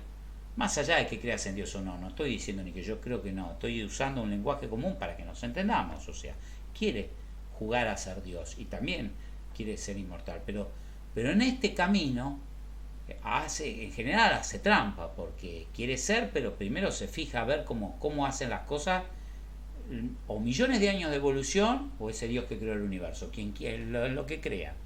Pero las cosas en la naturaleza, las que están, las que vemos, en general suelen estar, y las solemos ver, porque están bien hechas. Las que no, ya fueron. Ya hubo tiempo para que probaran que no servían ni a otra cosa. Es como decir, los elementos químicos, ¿por qué hay plomo y es estable? ¿Por qué hay tal uranio y es estable? ¿Por qué hay hierro y es estable? Porque los inestables ya no están. Solo vas a ver aquellos que son estables. Los inestables no los encontrás en la naturaleza, normalmente. Salvo que haya alguna situación excepcional, que sea una estrella, que sea algún lugar donde haya fuerzas raras. Pero si hubo estabilidad y tiempo, y no hubo inflación, el problema, lo que mata generalmente es la inflación, lo que complica todas las ecuaciones. Bueno, hay una cosa de imitar la naturaleza que a ustedes les puede parecer que, dice, esto de robótica no tiene nada, y yo te digo que de robótica tiene un montón. ¿Qué es? A ver, ¿por dónde encararlo? El tema de usar la biología o lo orgánico como parte de un mecanismo. Ya lo vamos a ver más adelante, que la necesidad de unir al ser humano con el robot es una necesidad imperiosa en algunos aspectos, especialmente cuando hablamos de prótesis. Si yo quiero hacer una prolongación robótica de mí mismo, ¿cómo la controlo? Movete, Siri, decirle que se mueva. No me sirve así. No le tengo que estar hablando a mi brazo para que se mueva. Estaría bueno que yo piense en moverme. O sea, que es una ambición normal de que quien esté trabajando en protésica, robótica, esté pensando dónde conectar y cómo conectar. Y ya lo vamos a ver cómo conectar. Entonces, la interfaz entre lo biológico y la máquina, ya ahí es una realidad, no es una fantasía. Pero después imagínate que vos pudieras controlar el videojuego con el pensamiento, escribir y redactar la velocidad a la que podrías tipear si no necesitaras tipear con los dedos. Si vos pensaras o hablaras en lenguaje natural, o mejor dicho, directamente pensaras algo y la máquina te lo fuera escribiendo. Lugares donde aplicar esto a la robótica y a la tecnología de unir lo vivo, la sustancia viva con la tecnología, está lleno. Uno de los lugares es la energía. Resulta que vimos al principio, así empezamos, hablando de la fuente de energía, ¿es externa o es interna? Y si es interna, ¿qué autonomía tiene? O sea, ¿cada cuánto tengo que cargar mi auto eléctrico? ¿Cada cuánto tengo que cargar mi celular? ¿Y cuánto me dura esa carga? ¿Me alcanza o no me alcanza para que sea prácticamente útil esto? A ver, si yo estoy con un enchufe cerca, puedo cargar todos los días el celular, pero en la ruta no hay tantos enchufes, entonces hoy por hoy es un problema de autonomía irme con un auto en una ruta hasta que no haya estaciones de recarga cada 100 kilómetros. Pero después me voy a querer ir por hacer cross country, o sea, por por meterme en el desierto con un 4x4 y ahí no va a haber enchufes. Entonces, tarde o temprano el problema de la autonomía, si no es en un lado es en el otro, yo lo necesito superar. Vimos que la energía atómica era muy autónoma. Tenía el submarino con energía atómica, estaba 6 meses bajo el agua, los de la tripulación ya se odiaban a todo, eran peor, que tenían una energía cinética que se querían ver a 20 metros y golpeaban con la cabeza contra la carcasa del submarino, pero el submarino andaba bien. Pero no era muy miniaturizable. La robótica tiene algunos límites muy concretos hoy. Habrán escuchado hablar de nanorobots, sí. Hoy son una fantasía de película. No hay nada parecido a un nanorobot. Así. Y si hay, yo no lo conozco. Pero es obvio. ¿Cómo voy a tener en algo de 1 milímetro una pila? O sea, ¿cómo almaceno energía en algo de menos de 1 milímetro? Esos que van en sangre y van reconstruyendo de adentro, que se ven que al tipo le inyectan algo y van y por el torrente sanguíneo y le curan algo y se arman, tienen que tener autonomía entre ellos. Cada uno de los millones de nanobots tiene que tener una fuente de energía propia que dure las 2 horas de la intervención quirúrgica, por lo menos, y tiempo para salir del cuerpo, ¿o no? ¿Y cómo hago para hacer una batería dentro de ese nanobot que tenga esa autonomía? ¿Y cómo hago para, además, ponerle motores y cosas que se muevan, que logre que ese nanobot vaya para tal lado y no para cualquier otro lado? No es que es una droga que inyecto y se desparrama en todo el torrente sanguíneo, sino quiero que vayan a tal válvula cardíaca para arreglar ese problema ahí en las películas. Entonces tienen que ir nadando, tienen que tener motorcitos en menos de 1 milímetro, fuente de energía autónoma y motorcito. Y además tienen que tener autonomía de cerebro, o sea, tienen que tener un criterio para almacenar el programa y decir, ya estoy en la válvula, o todavía falta, o para llegar a esta parte del cuerpo tengo que ir por acá o por allá. Y después que llegan tienen que decidir qué hacer. O sea, necesitan un microprocesador, todo eso en 1 milímetro, olvídate. Si hay algún camino para los nanobots, para estas hordas de robots microscópicos, viene del lado de la biología. O sea, viene que yo logre, porque ahí es donde miro la naturaleza y digo, todavía no estoy ni cerca de imaginarme cómo copiarla. El traje de Iron Man es la fisión en frío. Ya hablamos del traje de Iron Man. No existe porque o tiene también en nanobots. No vi la última. Me están... posiblemente tenga algún adelanto que no estoy... Hoy a la noche veo la película de Iron Man, así puedo dar bien el curso de robótica. Capaz que bueno, no, por ahora las películas. Pero... ustedes fíjense una bacteria. ¿Qué es una bacteria? ¿Es un nanobot? Si yo a una bacteria le pudiera decir, bacterias, vayan para allá y hagan este trabajo, digamos, ¿almacenan energía o están comiendo todo el tiempo? Almacenan energía. O sea, tienen un momento donde almacenan energía y tienen otro momento. Logran, a partir de algún mecanismo o de movimiento, o de cilios, o eléctrico, o no sé, como corno, logran desplazarse e ir hacia algún lado o hacia el otro. No son sujetos pasivos que lleva la corriente sanguínea. En parte sí, pero en parte no. Tienen movimientos, está probado que tienen movimientos claramente orientados a ciertos objetivos. O sea, tienen lo que se llaman tropismos, movimientos hacia cosas que les interesan, que les son... No digo inteligente, no es que se ponen a decir voy para el norte o voy para el sur, ¿qué hago? El GPS, veo el mapa, no. Pero así como una planta va hacia la luz, bueno, las bacterias también van hacia lugares que les son más favorables o no, porque los detectan, pero son capaces de generar ese movimiento. Digo, sin llegar a los nanobots, resulta que hay un lugar que es como la pila. ¿Ven que esto es parecido a la batería? Dibujamos una batería antes y ahora dibujamos esto. Y es una batería que en vez de tener agua con ácido sulfúrico, tiene algún tipo de sustancia orgánica, ¿está bien?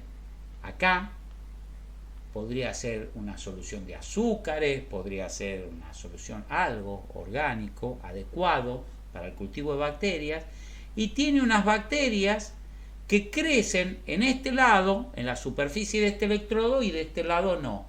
O en estas unas bacterias de un tipo y en este otras de otra. Depende para dónde salga disparado el asunto el día. Esto está experimental, esto está, no es futuro. Lo que pasa es que todavía no está con un rendimiento como para que sea cotidiano. Y no compite en precios, más caros que comprar una batería de ácido. Entonces, ¿para qué le voy a poner esto? Pero ¿qué pasaría si el día de mañana estuviera en un lugar donde el único combustible que tuviera, por ejemplo, en Marte fueran los desechos orgánicos de los propios astronautas? Y fuera un combustible donde yo pudiera usarlo para hacer algún tipo de batería, digamos. Las bacterias hacen lo mismo que hacía la batería, la reacción química en el electrodo de la batería. Ese azufre altamente concentrado alrededor del plomo hacía que se recubriera este electrodo con sulfato de plomo. Acá no va a ser con sulfato de plomo, acá va a ser lo que sea, la sustancia que sea, pero se va a armar una sustancia compleja químicamente, producto de la interacción de las bacterias con el electrodo haciendo sus procesos metabólicos. Y eso va a producir un flujo de corriente suavecito pero constante, con niveles de eficiencia que quizá hoy no imaginamos. ¿Qué quiere decir? Que donde yo antes con esta cantidad de combustible lograba obtener tal cantidad de energía útil, hoy quizá pueda obtener 10 o 100 veces más energía útil. Muy lenta, muy suavecita, muy despacito, pero mucha más. Porque el grado de aprovechamiento que tiene la biología de ciertos procesos no lo ha logrado imitar el hombre. Entonces, ¿por qué no meter biología dentro de la pila? ¿No sería una forma de unir algo vivo con tecnología? Ustedes cuando le digo algo vivo con tecnología seguramente se imaginan un cerebro dentro de un frasco conectado con cables. Es una posibilidad, pero esto también es otra posibilidad. Hay muchos caminos. La capacidad de un cerebro, la densidad de cómputo que tiene un cerebro por cada centímetro cúbico, no lo ha logrado ninguna computadora. Con el consumo de energía, con la eficiencia, que consuma apenas un par de ensaladas por día, si es que estás a dieta, y que te siga funcionando el cerebro durante meses. O sea, si hacemos una fábrica así, o un robot así, nos sacamos el sombrero porque va a ser un recontraéxito. Entonces, hay mucho para avanzar en la robótica de este camino. Me quedó ver una diapositiva que vi en el otro curso, creo que no la vi acá, corríjame, ya se me mezcla todo, pero esta, que tiene que ver con esto que estamos hablando, pero que tiene que ver con la tracción a sangre, tiene que ver con explicar esto de acá, que dice tipo de energía hombre o animal, y ustedes se quedan pensando, ¿cómo energía hombre o animal? Un hombre moviendo un serrucho, un hombre moviendo un destornillador, está moviendo una máquina a tracción a sangre. La máquina, el destornillador, está produciendo un trabajo mecánico, está produciendo una transformación, está haciendo con el serrucho. ¿Y quién la mueve? Un animal, llámese operario, pero es tracción a sangre. ¿Cómo funciona la tracción a sangre? Como en vez de un río moviendo el coso del molino para moler el grano, ¿por qué en África usan un buey? ¿Por qué en tal película vemos un montón de esclavos agarrados ahí al palo y empujando todos día tras día, noche tras noche, la penuria, que estaban dando vueltas en alrededor de un molino? Bueno, ¿por qué se usa esto como una fuente de energía? Porque es muy eficiente, porque le doy de comer poco y me trabaja mucho, porque tiene esto, es muy complicado, es mucho más, yo no lo sé, ¿cómo puedo explicar lo que no sé? Puedo tirar algún par de cosas al aire, pero no lo sé mucho.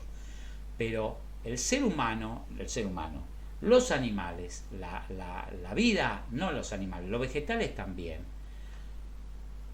tienen procesos idénticos de acumulación de energía en momentos de que hay un superávit energético en su entorno, condiciones favorables, y después esas energías la administran en otros momentos donde no se dan condiciones tan propicias. O sea, una planta puede de pronto almacenar energía en forma de almidones en su tubérculo, en la papa, y después vamos y nosotros le comemos la papa, ¿está bien? Para usarla después, en otra época del año, donde se va a tener que reproducir la semillita de la papa, el embrioncito de la papa, y ahí va a estar enterrado en tierra, no va a tener sol, no va a tener nada. O sea, es un acumulador de energía. A partir de un montón de procesos químicos con muchos intermediarios, procesos metabólicos con muchos intermediarios. No es que sol, almidón del otro lado, no. Un lío bárbaro, un lío que los nutrientes, que el sol, que la clorofila, que estos procesos, que acá, en algunas plantas de una forma, ¿no? Y en los animales más complicado todavía, un montón de intermediaciones. Pero en algún momento podemos pensar esto como un ejemplo, una molécula que es la adenosina trifosfato, que es más larga. Acuérdense lo que dije, más largo a la fuerza. Cuando es más largo de lo que debería, más grande de lo que debería, mucho no va a durar. En algún momento se rompe. Esa es la etapa de acumulación de energía. Trifosfato tiene 3 cositos azules de fósforo. Ahí es como una pila cargada. Ahí es donde lo que comí en el momento del almuerzo se fue transformando a partir de un montón de procesos y de intermediaciones metabólicas y llega a que en alguna parte, en mi hígado o donde sea, se produce este proceso donde estas moléculas agregan un fosfato más y se forman en trifosfato, se hacen más largas. Y están con esta energía residual diciendo, bueno, a ver cuando me necesitan, estoy súper energética, es la pila cargada. Y en algún momento, llegado al músculo, llegado a donde tienen que construir nuevo tejido para crecer en un brote, en un hueso, en algo, renovar tejido o producir movimiento, o sea, donde se necesita energía para lo que sea. La energía a veces se necesita para mantenimiento, para crecer o para lograr movimiento. Bueno, liberan, se rompen como si hubiera una fisión, se fisuran, el trifosfato se transforma en ADP, en difosfato, y liberan una energía adicional. O sea, no es el romperse la magia, es que al romperse se libera energía en ese momento y esa energía se usa.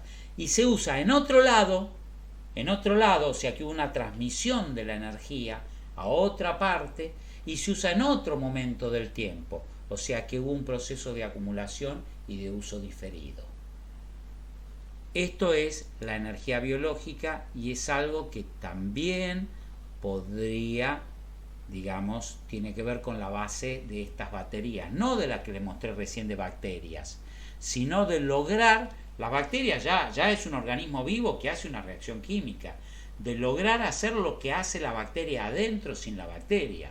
O sea, nosotros hacer las reacciones metabólicas de alguna forma sintética en laboratorio, en una unidad que sería una pila basada en esto, una pila que actúe como si fuera el metabolismo del cuerpo humano. Y en ese caso tengo una pila que anda bárbaro. Bueno,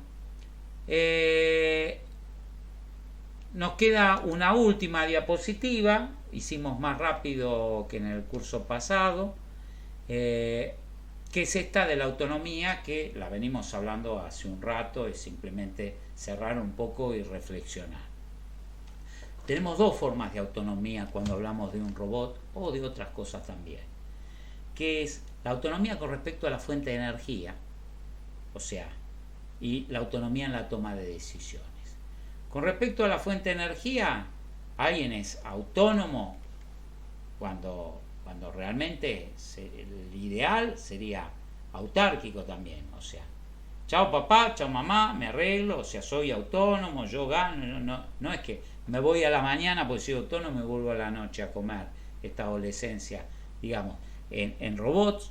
El robot no adolescente, el robot, esta adultez del robot sería cuando él se gerencie, como vimos en alguna película, cómo cargarse solo, que no dependa de mí para cargarse, o que respire y descomponga el oxígeno del aire a través de un proceso de un catalítico del no sé qué en tal reacción química de oxidación, o que coma un puñado de tierra y haga una bacteria no sé lisis y no sé cuánto, o que tenga el hidrógeno y lo fusione internamente, digamos, o que saque unos panelcitos solares intermedios y mientras haya sol de día se recargue, digo, no importa cómo, pero una absoluta independencia, una absoluta autonomía indicaría nunca más vuelvo.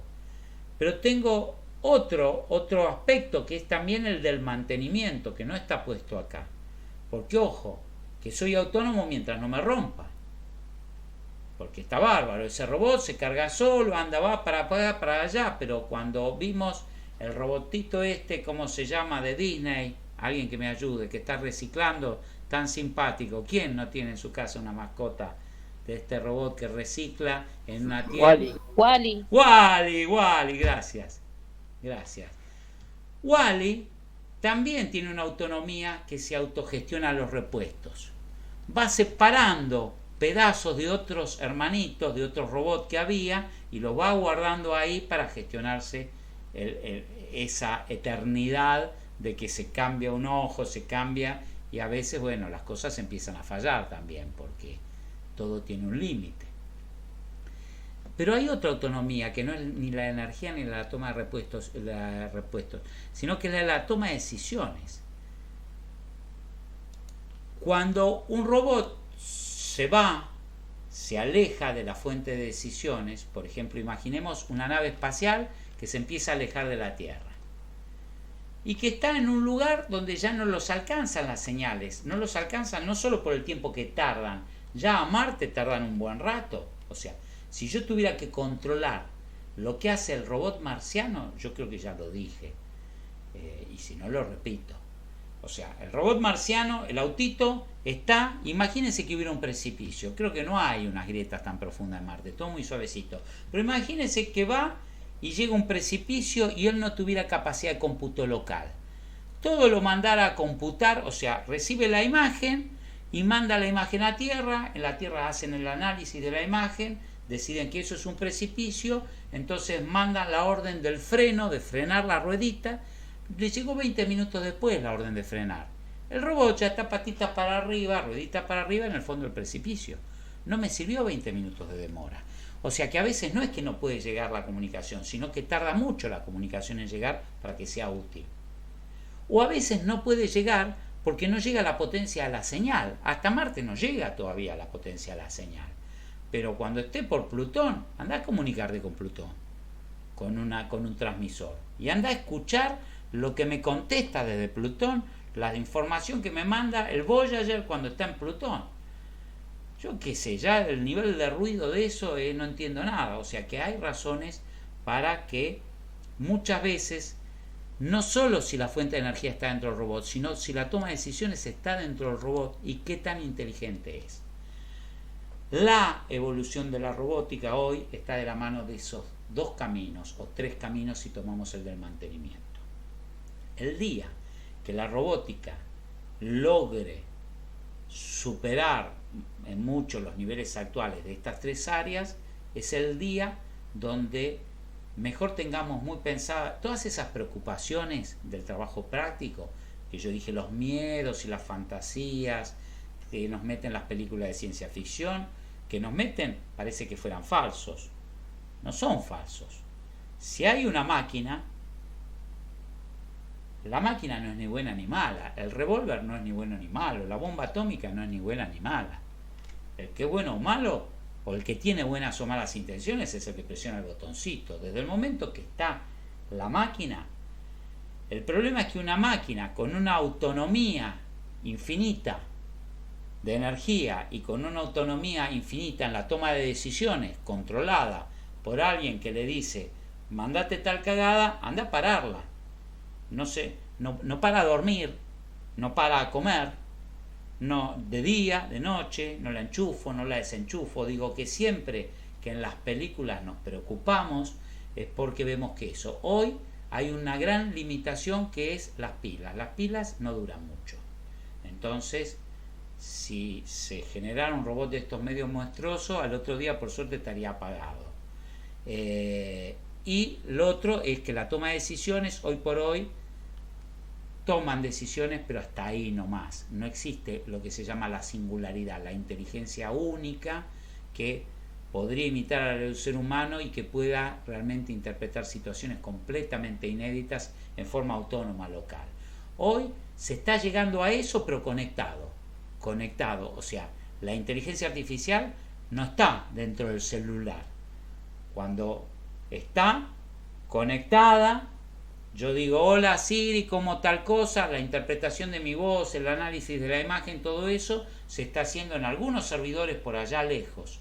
Como estoy cerca de esos servidores y va y vuelve la información rápido, parece que estuviera acá adentro, pero no está acá adentro. El poder de cómputo hoy necesita habitaciones grandísimas, refrigeradas, consumiendo muchísima energía y no dentro de un celular. Pero si eso evoluciona, también vamos a tener un avance para bien o para mal muy grande.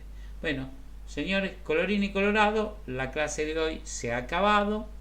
La que viene vamos a ver máquinas simples, o sea, cómo empezar a transformar estas energías, vengan de donde vengan, en movimiento, cómo transformar un movimiento de rotación en una traslación en rotación, la palanca, multiplicación de esfuerzos. Bueno, yo ya les voy a subir en un par de días. Esto es una parte donde algunos lloran sangre. Para mí son reglas de tres simples. Yo creo que no puede haber un profesional en ningún área que no sepa una regla de tres simple. A ver, tantos miligramos de droga por kilo de peso.